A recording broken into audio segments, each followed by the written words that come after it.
हर मनोकामना पूरी करने वाली सांची माता माता दुर्गा का ही स्वरूप है। सांची माता की पूजा कब कैसे शुरू की जाती है और उसके पीछे की कहानी परंपरा कैसे शुरू हुई, वही आज हम आपसे इस वीडियो में शेयर करने वाले हैं। 2024 में सांची माता का त्योहार 3 अक्टूबर से शुरू हो जाएगा और 11 अक्टूबर तक रहेगा। सांची माता तालाब से की मिट्टी से बनाई जाती हैं और बाद में तालाब में ही सिरा दी जाती हैं, यानी उनकी तालाब में ही प्रवाहित कर दिया जाता है। सांची माता का त्योहार बहुत ही पारंपरिक त्योहार है और इसे मनाने से मन की सभी मुराद पूरी होती है। नवरात्रि के साथ ही सांची माता की पूजा शुरू हो जाती है।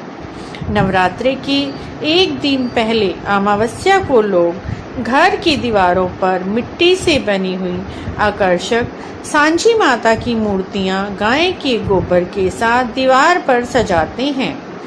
सांची माता की पूजा अर्चना कर जौ की बिजाई की जाती है। शाम को सभी महिलाएं सांची माता के गीत गाकर मन्नतें मांगती हैं।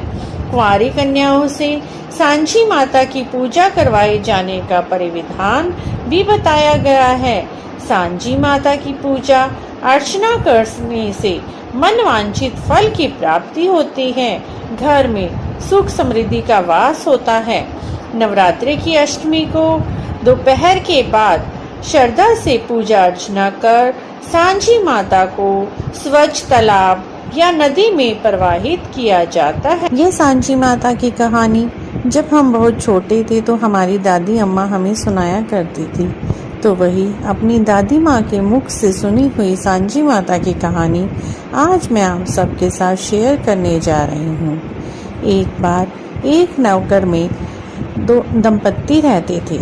दंपत्ति का व्यापार बहुत समृद्ध था, कोई भी उन्हें दुख नहीं था। हर तरह की धन दौलत उनके यहाँ थी, लेकिन सबसे बड़ा दुख दंपत्ति को यही था कि उनके यहाँ कोई संतान नहीं थी।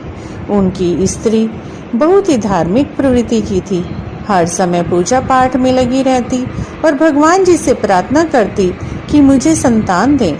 एक बार वह इसी तरह दोपहर में बैठी भगवान का स्मरण कर रही थी, तभी उसके दरवाजे पर एक साधु महात्मा जी आए और उन्होंने पूछा, पुत्री तुम इतनी उदास क्यों हो? तुम्हारे यहाँ हर तरह की सुख सुविधा है, संपत्ति है, फिर भी तुम उदास नजर आ रही हो। तब उस स्त्री ने साधु जी को कहा, महात्मा जी, धन की हमारे यहाँ कोई कमी नहीं है, लेकिन कोई भी संतान न होने के कारण हम दोनों दंपत्ति बहुत ही दुखी रहते हैं। तब महात्मा जी ने उन्हें एक उपाय बताया। आने वाले पितृपक्ष में तालाब पर जाना और तालाब से मिट्टी लाकर दुर्गा माता के स्वरूप को मनाना और अमावस्या के दिन उस स्वरूप को दीवार को गोबर से लीपकर उस पर लगाना और 9 दिन तक माँ की संध्या के समय आरती करना, महिलाओं को बुलाना और माता के गीत गाना और सांची माता का गुणगान करना और यथा योग्य सभी स्त्रियों को प्रसाद खिलाना। अगले वर्ष तुम्हें अवश्य ही संतान प्राप्त होगी। स्त्री ने ऐसा ही किया।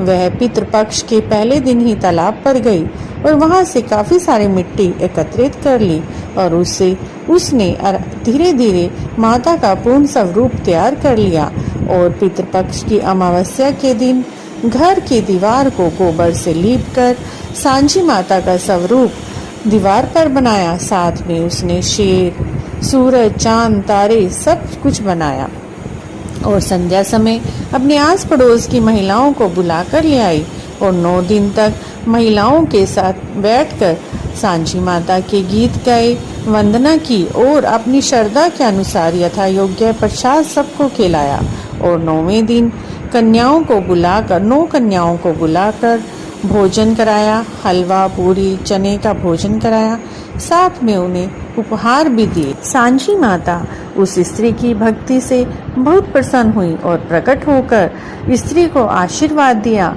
कि मैं तुम्हारी भक्ति से बहुत प्रसन्न हूँ और तुम्हें सुंदर पुत्र की प्राप्ति होगी। अगले वर्ष उस स्त्री को सुंदर पुत्र की प्राप्ति हुई। तभी से यह त्योहार मनाया जाने लगा। सभी स्त्रियां भी हर वर्ष सांची माता को तालाब से मिट्टी लाकर पितृपक्ष में तैयार करती और अमावस्या को गोबर के से दीवार को लीप कर उस पे सांची माता का स्वरूप बनाती हैं। तभी से यह सांची माता की परंपरा चली आ रही है और तभी सांची माता जो भी भक्त उनकी भक्ति पूर्वक आराधना करता है, कथा सुनता है, पूजा करता है, उन्हें मनवांछित फल देते हैं। तो इस कहानी को कहते सुनते सभी की मनोकामना पूर्ण करें सांची माता। बोली सांची माता की जय। सभी अगर आपको यह कहानी अच्छी लगी है तो मित्रों कमेंट बॉक्स में जय सांची माता अवश्य लिखें।